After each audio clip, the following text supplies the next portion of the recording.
Voici Victor. À 18 ans, il jongle entre ses études et sa passion pour le montage vidéo. Mais Victor est frustré par le temps qu'il passe sur chacun de ses projets. Un jour, en cherchant des astuces, Victor tombe sur une vidéo promettant de monter 10 fois plus vite. Il ne pensait pas que cette vidéo allait changer sa façon de monter. Il apprend à organiser ses fichiers efficacement, à utiliser des raccourcis clavier, ainsi qu'automatiser certaines tâches qui semblent être répétitives. Avec ses nouvelles compétences, Victor finit ses projets en un temps record. Son efficacité augmente, tout comme ses revenus, ainsi que la satisfaction de ses clients. Je tiens à préciser que si vous êtes monteur, que vous aimez le montage vidéo, ou alors que vous recherchez un monteur, n'hésitez pas à rejoindre mon Discord qui se trouve en description.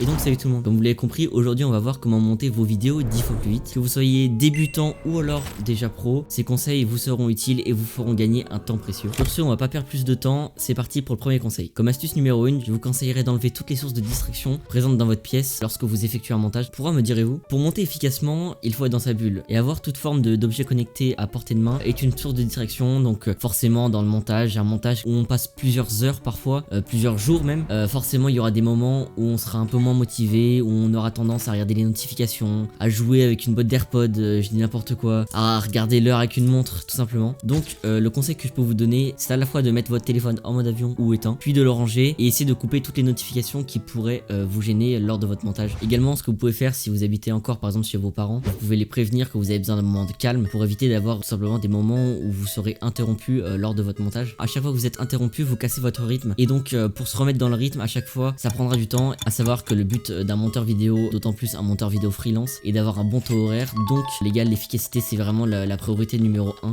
J'en ai fini avec l'astuce numéro 1, on va directement passer à l'astuce numéro 2. Je vous ai parlé de gagner du temps, évidemment enlever les sources de distraction, ça en fait partie, mais il n'y a pas que ça. Également une chose qui fait perdre beaucoup de temps à beaucoup de monteurs, bien organiser ses fichiers. Moi-même à l'époque, j'ai perdu beaucoup de temps à cause de ça. Ça peut sembler tout con, mais ça c'est vraiment l'erreur qui nous fait perdre le plus de temps en tant que monteur vidéo. Ce que je vous conseille de faire, c'est créer une structure de dossier qui vous est propre à vous. Commencez pas à chercher sur internet comment font les gens pour ranger leurs fichiers, etc. Ça, faut que ça vienne de vous, faut que ça suive tout simplement votre logique et que quand par exemple vous avez besoin d'un effet sonore, moi par exemple, je sais très bien que je dois aller dans le dossier sound, audio et SFX. Ou alors si je cherche par exemple l'audio d'un mème, je dois aller dans sound, audio et audio mème. Comme troisième astuce, je vous conseillerais d'organiser votre timeline. Pour ça, rien de plus simple. Personnellement, ce que je fais, c'est que j'ai créé un Google Doc pour améliorer mon workflow et dedans justement, il y a l'organisation de ma timeline. Par exemple, je sais que mon rush principal, le A-roll, est en bleu foncé, les autres rushs en bleu clair. L'audio, ça dépend du rush. J'avoue que l'audio, je laisse tout le temps la couleur du rush. La musique en vert, l'illustration en jaune, etc., etc.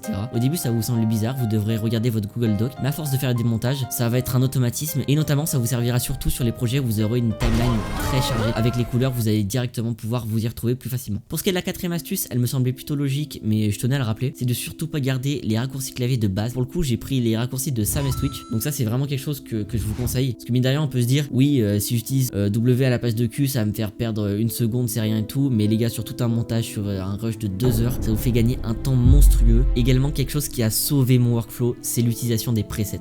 Vous trouvez pas ça chiant à chaque fois de refaire les mêmes animations en boucle sur le même montage? Ça veut dire que vous faites le même zoom et vous le faites 4 fois de suite à la main. Non, ce qu'il faut faire, c'est vous le faites une fois, ensuite vous enregistrez le preset et les gars, après vous aurez juste à drag and drop sur votre truc et il sera tout fait. Ça c'est vraiment la chose qui me fait gagner le plus de temps pour des trucs tout bêtes, des trucs très simples à faire, hein, mais sur des zooms. Au lieu de faire à chaque fois le zoom à la main, juste à drag and drop et c'est tout, il y a rien de plus à faire. Ça c'est vraiment quelque chose de super important. Ensuite, je me devais de parler des plugins. Je vais vous en parler de deux. Premiere Composer et AutoCut.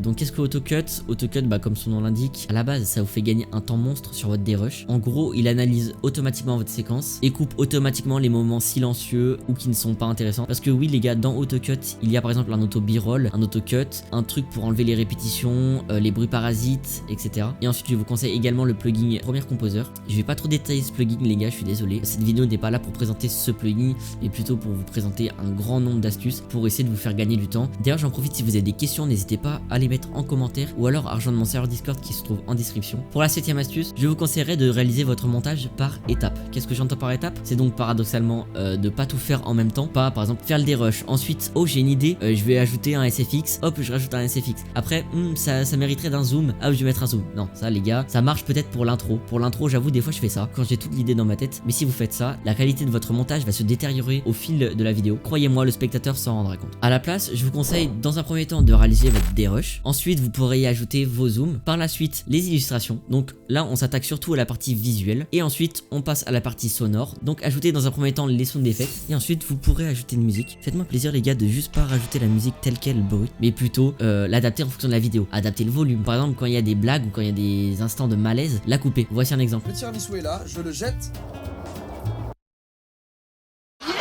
Et ensuite vous pourrez rajouter les sous-titres si vous voulez en mettre, etc. Mais voilà, vous avez compris l'idée. Pas tout réaliser en même temps, mais plutôt faire par étapes. Enfin, comme dernière astuce, là cette astuce elle va en fâcher plus d'un, mais je me devais de la mettre. Moi-même elle m'a pénalisé alors que j'ai un bon setup. Évidemment les gars, c'est utiliser un PC performant. Donc je sais que certains ont pas les moyens ou pas l'envie de mettre forcément un gros budget de là-dedans. Mais le but de la vidéo c'est de monter 10 fois plus vite. Et ça c'est quelque chose qui nous fait perdre énormément de temps. D'autant plus quand on travaille sur des rushs en 4K. Après on peut réaliser des proxys, mais je rentrerai pas trop dans ce détail là. Quels sont les composants à privilégier? Tout d'abord je vais parler de la RAM, c'est ce qui m'a vraiment freiné pendant un long moment. J'avais 16 Go de RAM, c'était horrible. Quand j'avais After Effects et Premiere Pro de lancer, mon PC il en pouvait plus, ça me faisait perdre énormément de temps. Également les gars, le processeur il en faut un bon, je vous avoue. Personnellement j'ai un Ryzen 7 5800X, il fait plutôt le taf. Voilà, j'aurais pu vous donner d'autres astuces, mais j'ai décidé de vous donner les plus utiles selon moi, celles auxquelles j'ai été confronté quand j'ai débuté le montage vidéo. Au moins ça vous évite de faire la même erreur, mais surtout de corriger tout cela. N'hésitez pas à me dire en commentaire quelle astuce vous a le plus aidé. Également si vous en avez d'autres en tête, je vous invite à les mettre en commentaire. Au moins vous pourrez aider d'autres personnes qui pourront en avoir besoin. N'hésitez pas à vous abonner, ça me ferait super plaisir. Et je me répète, mais rejoindre mon Discord qui se trouve en description. On est à peu près à 130 membres je crois. Si on peut taper les 150 membres, ça m'irait droit au cœur. Sur ce, nous on se dit à une prochaine pour une nouvelle vidéo.